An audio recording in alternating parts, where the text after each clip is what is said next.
Hello friend, my YouTube channel आशी की Hindi story में आप सभी का स्वागत है। आज की कहानी है प्यार की दहलीज। हेलो हेलो, कौन? आवाज़ पहचानी नहीं क्या? हाँ, कुछ जानी पहचानी सी लग रही है, पर बताओ कौन हो आप? बिंदु बोल रही हूँ। ओह, आजकल कहाँ हो आप? दिखते ही नहीं। क्यों? आप देख कर क्या करोगी? करना क्या है? तो फिर क्यों पूछा? सहज से मीठी आवाज़ को सुनने के लिए विवेक सवाल पे सवाल दाग रहा था और उसी सुरीले नज़र में जवाब दे रही थी बिंदु। बिंदु वयस्क थी और यह सब चौचले जानती थी। बिंदु बिंदास भी थी। विवेक युवा था। बढ़ती जवानी का उबलता जोश, उसका विपरीत लिंग के प्रति आकर्षण होना स्वाभाविक था। इन बातों का सिलसिला चलना और विवेक बिंदु को एक दूसरे के प्रति आकर्षण का कारण था। बिंदु की पड़ोसन जो कि विवेक की मुँह बोली माँ थी, उनका स्वभाव हंसी मजाक का था और विवेक भी चंचल था जो खूब जमती थी। यह देख बिंदु का ईवन मचल जाता था। विवेक अच्छे घर से था, संस्कारी भी था, लेकिन बिंदु विवेक पर इस कदर आकर्षित हो गई कि कुछ भी करके वो विवेक को पाना चाहती थी। जवानी की दहलीज पर कदम रखते हुए विवेक का भी दिल मचलता था। वो भी अब बिंदु पर फिदा होने लगा। दोनों का आकर्षण प्रगाढ़ रूप लेने लगा। विवेक पतंगा सा बन समाजी बिंदु की तरफ खींचा चला जाता था, लेकिन उसको इस बात का पता नहीं था कि समा के पास जाने पर पतंगे का क्या हश्न होता है। लेकिन अस्थिर युवा दिल इन सब बातों को नज़रअंदाज करता हुआ मदहोशी में खोकर आगे बढ़ने लगा। बिंदु प्रौढ़ थी, लेकिन शारीरिक आकर्षण किसी फोर्सी युवती से कम ना थी। माधम मदन हिरनी से तीखे नयन, गुलाबी की अधखुली पंखुड़ी से गुलाबी ओठ, लता सी लहराती लचीली कमर, घनघोर घटा सी जुल्फे, ऐसा भरपूर यौवन विवेक को मदहोश कर जाता था। बिंदु विवेक को लुभाने के कोई मौका नहीं छोड़ती थी। विवेक जब भी मुँह बोली माँ के घर आता तो बिंदु नहा कर खुले केसों को सुर्ख गालों पर लहराती, तो कभी नशीली मुस्कान बिखेरती, कभी तिरछी नैनों से इशारा कर जाती, कभी साड़ी का पल्लू गिरा देती और इन अदाओं से विवेक मचल उठता। वो अंदर ही अंदर तड़पता इस हुस्न का दीदार करने को। अब वो ख्वाबों में भी बिंदु को देखने लगा था। चकवे की तरह रात भर बातों में मशगूल रहता और मिलन के सुखद सपने सजोता। अंजाम की परवाह किए बिना विवेक नादानी में उस प्यार के कंटक भरे राह पर पड़ चुका था, जिसका अंजाम बहुत बुरा था। शायद जवानी के जोश में कांटों को तो पार कर लेता, पर आगे जो भयानक दलदल आने वाला था उसका विवेक को भान नहीं था। अब विवेक पल भर भी बिंदु से दूर नहीं रहना चाहता था। बिंदु बच्चों की माँ थी, पर उसके बदन में वो कशिश थी कि किसी को भी घायल कर सकती थी। फिर विवेक तो यौवन की उस दहलीज पर खड़ा था जहाँ से विचलित होना स्वाभाविक था। विवेक अब मस्त भौरा बनकर हर वक्त बिंदु के आसपास मंडराने लगा था। बिंदु की दिलकश अदाएं विवेक को गुलाब की सी महक लगती थी। वो अब उसके और करीब जाना चाहता था। उस तरफ से भी खुला अमरतर था। बस विवेक और बिंदु अब मौके की तलाश में, लेकिन विवेक की राह में उसका संकोच भी था। बिंदु उससे लगभग दुगनी उम्र की थी, तो थोड़ी शर्म भी विवेक को रोक रही थी। एक दिन मैं बोली माँ कहीं रिश्तेदार की शादी में जा रही थी, तो विवेक को घर की जिम्मेदारी सौंप गई कि रात को यहीं सो जाना।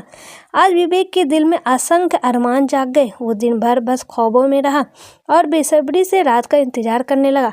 आज बिंदु उसे सावन की घनघोर घटा सी लग रही थी और विवेक उस शीतल बारिश में बदन की तपन को शांत करने के सपने ले रहा था। विवेक से एक एक पल बर्दाश्त नहीं हो रहा था। बिंदु से बात हो गई थी कि कब मिलना है। उधर बिंदु भी सज संवर कर मोरनी सी मन में नाच रही। आखिरकार वो पल आया जब वो नाउंकर पुष्प पराग सब विवेक का दिल और असंख्य पुष्पों का रसस्वान कर चुकी तितली सी बिंदु का मिलन होना था। लेकिन विवेक ठिठक गया। आगे बढ़ने में संकोच हो रहा था। बालपन था, यौवन भी भरपूर, लेकिन कभी पुष्प का रस चखा नहीं था, तो लाज भी आ रही थी। लेकिन ऐसे प्रेम मिलन की कई दहलीजें पर कर चुकी बिंदु ने उसके संकोच को दूर किया और ले गई अपने शयन कक्ष में। अब विवेक की आंखों के सामने वो नज़ारा था जिसका दीदार वो स्वप्न में करता था। बिंदु ने यौवन से भरपूर मदहोश बदन के दर्शन कुछ यूँ करवाए कि विवेक ने अब यह दहलीज भी पार कर ली। जिस विवेक ने कभी किसी औरत का चेहरा भी गौर से न देखा हो, उसके सामने खिला हुआ गुलाब सा नग्न बदन था जिसकी खुशबू पूरे कमरे में फैली हुई थी। विवेक ने भी अब आपा खो दिया और बिंदु से लिपट गया। भौरा सा पुष्प का रसा शांत करने चिपक गया। गुलाब की पंखुड़ी से बिंदु ने उसे आगोश में ले लिया। एक तरफ युवा बदन की तपिश और दूसरी तरफ कामुकता से भरा मदहोश बदन। सरल रात में दोनों का मिलन यूं हुआ जैसे सावन में दिन भर छाई घटा झूमकर बरस रही हो। बिंदु ने भी कोई कसर नहीं छोड़ी। विवेक को इस कदर घायल किया कि अब वो उसके आगोश में बाहर नहीं आना चाहता था। इस मधुर आलिंगन से विवेक की चेतना जागी तो भोर हो रही थी। सुबह के 4 बज रहे थे। बिंदु को सोई छोड़कर विवेक घर के इस मिलन के पश्चात तो विवेक का जीवन ही बदल गया। अब तो वो सब कुछ भूल गया। बस बिंदु ही उसके लिए सब कुछ थी। सैकड़ों काम छोड़े बिंदु को खुश करने के लिए खूब खर्चा करने लगा, उपहार देने लगा। लेकिन इस दिखावे में विवेक भूल गया कि वो इतनी बड़ी गलती कर रहा है जिसका अंजाम अध विस्मरण। विवेक के मन अब काम पर नहीं लगता। सिर्फ बिंदु ही थी उसका जीवन। बदन का मिलन तो दोनों के लिए आम था, कभी भी कहीं भी। जिस दहलीज से विवेक कतरा रहा था, अब वो इस दहलीज को सैकड़ों बार पार कर चुका था। अपने संस्कार, सोच, शर्म और काम अब विवेक को तुच्छ लगने लगे थे। बस बिंदु का प्यार उसके लिए स्वर्ग के समान था।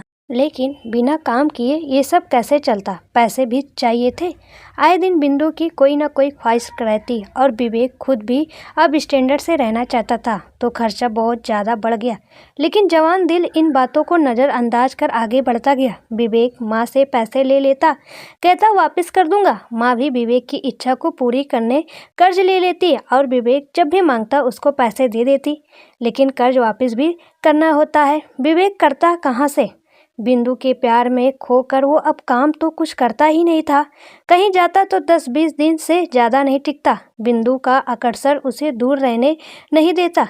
विवेक अनजाने में ऐसी दलदल में फंस गया था कि न जा आगे रास्ता था न पीछे। धीरे धीरे माँ को शक होने लगा। विवेक के बदले व्यवहार पर, खर्चे पर माँ ने ध्यान रखना शुरू किया तो बिंदु और विवेक के इस रिश्ते को आभास हो गया। कई बार माँ ने समझाया लेकिन विवेक को कहाँ समझ में आता। न बिंदु उसको कहीं जाने देती। थक कर माँ ने एक दिन 4 वर्ष के कर्ज का हिसाब बनाकर विवेक के हाथ में पर्ची थमा दी और बोली कि आज से मेरे घर की दहलीज पर कदम मत रखना। विवेक से पर्ची का हिसाब देखा तो पांव तले जमीन खिसक गई और सर से आसमान भी गायब। विवेक की आंखें फटकर कानों तक जा पहुंची। इतना बड़ा कर्ज कैसे चुकाएगा? उसका तो पूरा जीवन इसी में चला जाएगा। न इस नाजायज कर्ज के बारे में घर वालों से बात कर सकता। अब क्या करे? विवेक ने बिंदु से बात की तो बिंदु ने बात टाल दी। उसने अपने दोस्तों से विमर्श किया लेकिन किसी के पास इतनी बड़ी रकम नहीं थी। अब कहाँ जाए? कोई दहलीज ऐसी नहीं थी जिस पर विवेक की परेशानी का समाधान हो सके। निराश होकर विवेक शराब पीने लगा। उसकी परेशानी का हल निकला। अब विवेक और ज़्यादा दलदल में डूबता जा रहा था। एक रोज़ दूसरे गांव में वो अपने दोस्तों के पास बैठा शराब पी रहा था तो उसको बिंदु की याद आई। उसने बिंदु के पास फ़ोन किया लेकिन बिंदु दूसरे नंबर पर व्यस्त थी। विवेक से 8-10 दफ़ा कॉल किया लेकिन बिंदु ने जवाब नहीं दिया। विवेक का नशा उतर गया क्योंकि जो बिंदु हर हालात में विवेक के फ़ोन का जवाब देती थी आज क्यों नहीं दे रही है। विवेक को गुस्सा आया। वो उठा और पैदल गाँव की तरफ कोई 2 घंटे पैदल चलकर विवेक गाँव पहुँचा। सीधे बिंदु के घर गया। रात का सन्नाटा था तो सब सो रहे थे। बिंदु के कमरे के पास पहुंचते ही विवेक के पांव ठिठक गए। कमरे में से मादक आवाज़ें आ रही थी। कमरे में रोशनी थी तो विवेक ने खिड़की के छेद से झाँक कर देखा तो विवेक के हाथ पांव फिसल पड़ गए। मुंह खुला का खुला रह गया जैसे लकवा मार गया हो। अंदर बिंदु किसी के साथ हम बिस्तर थी। विवेक वहीं बैठ गया, रोने लगा। गुस्सा आया कि पत्थर लेकर दोनों का सर फोड़ दे लेकिन पता नहीं क्यों विवेक ने यह विचार अंदर ही दफना। विवेक के रोने की आवाज़ शायद बिंदु के कान में पड़ी। वो आधे अधूरे कपड़े पहनकर बाहर आई और गुस्से में बोली, तो यहाँ क्या कर रहा है? किससे पूछकर मेरे घर में आया है? विवेक शायद निशब्द था। उसकी जुबान तो बेजान हो गई थी। बिंदु बोलती रही, तेरे पास अब है ही क्या? यह देख राज आज पहली बार आया है। यह सोने की चैन दी है। तेरे पास क्या है अब? निकल मेरे घर से। कहते हुए बिंदु ने विवेक का हाथ पकड़कर धक्का दे दिया। बिंदु की ऊंची आवाज़ पड़ोसियों ने सुनी तो दौड़कर आए। वहां विवेक को नशे में धुत और आधे अधूरे कपड़े में बिंदु को देखा तो बिना हकीकत जाने सबने विवेक को ही गलत मान लिया। आधी रात के इस शोर से काफ़ी लोग इकट्ठा हो गए और बात विवेक के घर तक पहुंच गई। विवेक के घर वालों को यकीन नहीं हुआ कि उनके लाड प्यार का ये सिला मिलेगा। उन्होंने विवेक को वहीं छोड़ा और बोले कि पुलिस को बुलाओ। या जो भी करना है करो, हमारा इससे कोई वास्ता नहीं है। विवेक की मुंह बोली माँ बीच बचाव करके विवेक को बाहर ले आई और बोली, तूने आज तक मेरी बात नहीं मानी, आज तक अंतिम बात कर रही हूँ। यहाँ से दूर चला जा और तब तक ना आना जब तक तू इस कलंक को मिटा न दे। समय हर घाव को भर देता है, कुछ ऐसा करके यह बात सब भूल जाए और नए विवेक को जब याद रखे। कहकर माँ अंदर चली गई। विवेक चेतनाहीन हो विवेक अपने घर की तरफ चला। छत पर जाकर सो गया, जहाँ वो अक्सर बिंदु से मिलने के बाद आकर सोता था। शून्य से मस्तिष्क में कुछ नहीं था। आसमान को देख रहा था, आंखों का पानी भी सूख गया था। न गुस्सा न चिंता, बस एकटक आसमान निहार रहा था। पुरानी बातें याद आ रही थी जो विवेक के दिल पर गहरा आघात दे रही थी। नींद दूर दूर तक नहीं थी। चिड़िया के चहकाने की आवाज़ से पता चला कि सुबह हो गई है। विवेक अपने अंजाम तक पहुंच गया था, अब बस आखिरी दहलीज तक जाना था। सुबह घर से निकला और उसने माँ को फ़ोन किया। भरे गले से बोला, माँ आखिरी बार 1000 रुपये दे दो। उधर से भी रुधे गले से आवाज़ आई कि ले जा। विवेक की जेब में फूटी कौड़ी नहीं थी। माँ के घर पहुंचा, नज़र झुकी हुई थी। माँ ने पैसे दे दिए, लेकिन लेकर विवेक झुकी नज़रों के साथ ही घर से निकल गया। बस पकड़ी और दिल्ली पहुंच गया। 2 दिन स्टेशन पर सोचते हुए गुजार दिए, लेकिन विवेक का कोई रास्ता नहीं सूझा कि आखिर जाऊं तो कहाँ जाऊं। तीसरे दिन का सूर्य भी अस्त हो गया, पर विवेक अभी भी निस्तेज था।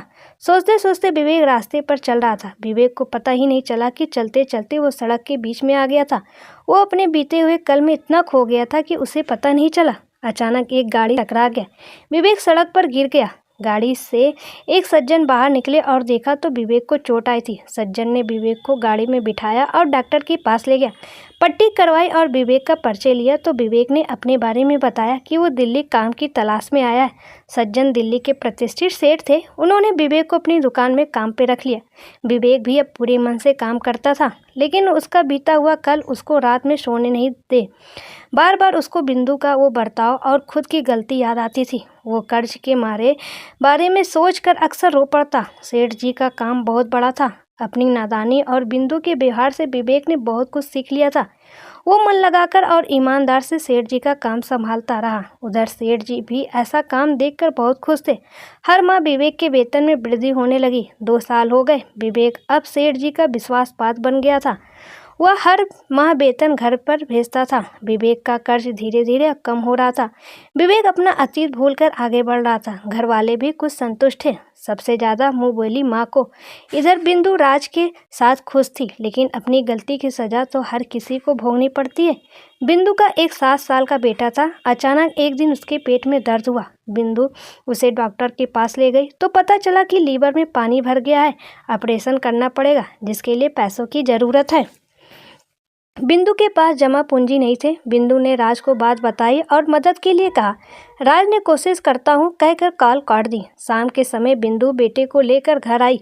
आज बिंदु दुखी थी। अपने इकलौते बेटे के लिए तड़प रही थी, जो उसकी आंखों के सामने था, लेकिन गंभीर बीमारी से ग्रसित था। बिंदु ने फिर राज को फ़ोन मिलाया तो राज का नंबर बंद मिला। बिंदु को झटका लगा, लेकिन अगले ही पल सोचा कि राज कोशिश कर रहा है, मोबाइल बंद हो गया होगा। लेकिन बिंदु के मन में किसी अनहोनी का डर बैठ गया। पूरी रात नींद आंखों में नहीं थी। जागते जागते रात बीत गई। बिंदु ने उठते ही राज को फ़ोन किया, लेकिन नंबर फिर बंद। अब बिंदु का बदन कांपने लगा। वह रोने लगी। 1-2 और रिश्तेदारों से बात की, लेकिन कहीं से मदद नहीं मिली। अब बिंदु के व्यक्तिगत को जानते थे, कोई मदद को तैयार नहीं हुआ। बिंदु के पास कोई चारा नहीं था। आंगन में दीवार के सहारे रोती हुई बैठ गई। पास में बिस्तर पर बिंदु का बेटा सो रहा था। बार बार उसको देख रही थी। वो नादान न बिंदु के रोने का कारण जानता था और न ही सामने खड़ी। कुछ देर रोकर शांत होने के बाद बिंदु को याद आया कि राज ने उसे 2-3 सोने के उपहार दिए थे, चैन, अंगूठी और हाथ का ब्रेसलेट भी।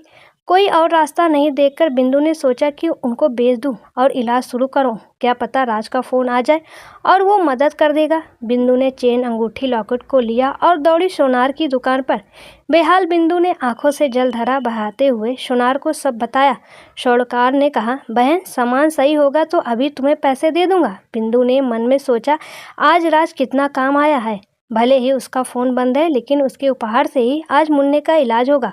उसको क्या पता था कि अगले ही पल उसकी यह उम्मीद टूट जाएगी। स्वर्णकार ने गहनों को 2-3 दफ़ा देखा और पिघलाया, लेकिन उनमें रत्ती भर भी सोना नहीं निकला। उसने बिंदु से कहा, बहन ये सब नकली है, एकदम नकली, इनका तो कोई 1 रुपया भी नहीं देगा। इतना सुनते ही बिंदु निढाल होकर वहीं गिर गई। स्वर्णकार ने उसे पानी पिलाया और घर भेजा, सांत्वना दी कि सब ठीक हो जाएगा। बिंदु घर तो आई, लेकिन इस तरह जैसे उसके पास आज कुछ नहीं है। आज बिंदु भी शून्य में थी। वो खुद को कोस रही थी कि जिस राज को जिस्म दिया उसने ही इतना बड़ा धोखा दिया। अचानक बिंदु को याद आया कि चैन तो उसको विवेक ने भी दिया था। अचानक बिंदु के शरीर में फुर्ती आ गई। दौड़कर कमरे में गई, संदूक में से विवेक की दी हुई चैन निकाली और वापस दौड़कर गई उसी स्वर्णकार के पास। दादा, इसको देखो, शायद ये असली हो। बिंदु रो रही थी, चैन भी भारी था। स्वर्णकार ने देखा, परखा, चेहरे पे चमक आ गई। बिंदु की सांसें रुकी हुई थी। स्वर्णकार ने कहा, बहन ये असली है। बिंदु ने ठंडी सांस ली और अगले ही पल फूट फूट के रोने लगी। बड़ी मुश्किल से स्वर्णकार ने उसे चुप कराया। चैन के बदले बिंदु को 80,000 रुपये मिले। हालांकि इतने पैसे से मुन्ने का इलाज नहीं होगा, लेकिन पता नहीं आज बिंदु को खुद से नफरत हो गई थी। उधर बिंदु की पड़ोसन और विवेक की मुँह वाली माँ ने बिंदु की कुछ मदद की और बिंदु को दिल्ली मुन्ने का इलाज करवाने भेज दिया। बिंदु ने मुन्ने को अस्पताल में भर्ती कराया और इलाज शुरू हो गया। पैसे तो बिंदु के पास अब भी कम थे, लेकिन इलाज जरूर शुरू हो गया था। डॉक्टर ने कहा कि ऑपरेशन के लिए 50,000 और कम है। बिंदु ने कहा, आप ऑपरेशन कीजिए, पैसे की व्यवस्था हो जाएगी। हालांकि बिंदु के पास 50 रुपये आने का भी रास्ता नहीं था, लेकिन न जाने फिर भी बिंदु खुश थी। उसको सुकून था, आंखों से संतोष भरे आंसू थे। शायद विवेक के बारे में सोच रही थी। इधर विवेक के सेठ जी के मौसमी बुखार था, तो विवेक सेठ जी को अस्पताल लेकर आया था। अचानक विवेक की नज़र बेंच पर बैठी बिंदु पर पड़ी। पहले तो विवेक छिप गया, फिर सोचा बिंदु यहाँ कैसे। रिसेप्शन पर पूछताछ में पता चला कि बिंदु मुन्ने का इलाज कराने यहाँ आई है। विवेक को बिंदु पर गुस्सा अब भी आ रहा था, लेकिन उसने सोचा कि मुन्ने का क्या कसूर है, वो तो नादान है। एक समय मैं भी नादान था। विवेक बिंदु के सामने नहीं है। डॉक्टर से बात की तो पता चला कि मुन्ने के लीवर में पानी भरा हुआ है, ऑपरेशन करना होगा। डॉक्टर ने विवेक को सब बताया कि पैसे कम होने से ऑपरेशन में देरी हो रही है। विवेक ने डॉक्टर को कहा कि आप ऑपरेशन कीजिए, पैसा जमा हो जाएगा। विवेक चुप कर वहां से चला गया सेठ जी को छोड़ने। घर आकर विवेक ने सेठ जी से 50,000 रुपये उधार मांगे। क्योंकि विवेक सेठ जी का सबसे अधिक विश्वास पास था, इसलिए उन्होंने पैसे विवेक को दे दिए। विवेक वापस हॉस्पिटल गया, पैसे जमा करवाए और मुन्ने का ऑपरेशन कराया। बिंदु को पता नहीं था कि ये सब किसने किया। मुन्ने का इलाज हो गया। बिंदु खुश थी, लेकिन वो उस शख्स से मिलना चाहती थी जिसने यह मदद की थी। कुछ दिनों में मुन्ना ठीक हो गया। डॉक्टर ने अब उसे घर जाने की इजाज़त दे दी थी। दवाई और कुछ नसीहत देकर डॉक्टर ने बिंदु को कहा कि आप अब आराम से घर जा सकते हो। बिंदु ने डॉक्टर से पूछा कि साहब ये बता दो, ऑपरेशन के पैसे किसने दिए। डॉक्टर ने कहा कि मैं नाम तो उनका जानता नहीं हूँ, लेकिन वो रोज़ सुबह शाम यहाँ आकर मुन्ने का हालचाल पूछते हैं। अभी उनके आने का समय है। बिंदु ने सोचा, आज देखते हूँ कि वो कौन है इंसान। कुछ देर में सूट बूट में एक व्यक्ति आया। डॉक्टर से बात हुई और मुन्ने के स्वस्थ होने का पता चला तो खुश हुआ। बिंदु दूर से देख रही थी। गौर से देखने पर बिंदु ने पहचाना कि यह तो विवेक है। बिंदु वहीं बैठ गई। उसके हाथ पांव सुन्न हो गए, आंखों के आंसू सूख गए थे, लेकिन दिल में दर्द भरी तसल्ली थी। बिंदु विवेक से मिलना चाहती थी, लेकिन इतनी हिम्मत नहीं हुई कि विवेक के सामने जा सके। बिंदु अतीत में खो गई थी। अचानक देखा कि विवेक उसके सामने से गुजर रहा था। बिंदु के मुंह से आवाज़ नहीं निकली, बस हाथ उठा, लेकिन विवेक ने मुड़कर नहीं देखा। विवेक के मुक्त दरवाजे से बाहर निकलने के बाद बिंदु हिम्मत करके उठी और बाहर की तरफ दौड़ी, लेकिन तब तक विवेक हॉस्पिटल की दहलीज पार कर चुका था और उस दहलीज पर जाना अब बिंदु के बस का नहीं था। एकाएक बिंदु की आंखों से फिर अश्रुधारा निकल पड़ी। दहाड़ मार के रोने लगी बिंदु, लेकिन अब विवेक और बिंदु के बीच बहुत दूरी थी।